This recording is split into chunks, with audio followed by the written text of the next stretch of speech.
Bisita muna tayo sa ating taniman. Medyo busy tayo kaya bisitahin lang natin ano. At diligan na rin siguro. Ayan, marami ng damo.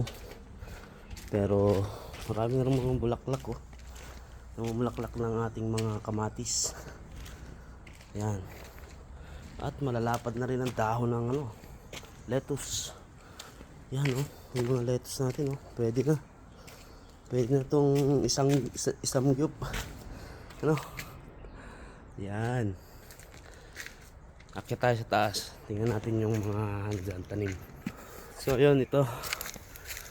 Yan, tumubo na yung mga ampalaya oh. Ampalaya, okra. Tapos ito oh, ang dami ng ano oh. Malalaki na.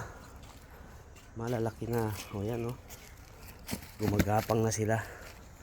Sana all gumagapang. Ng ating pakwan. Pakwan. Yun. At itong kalabasa. Alright.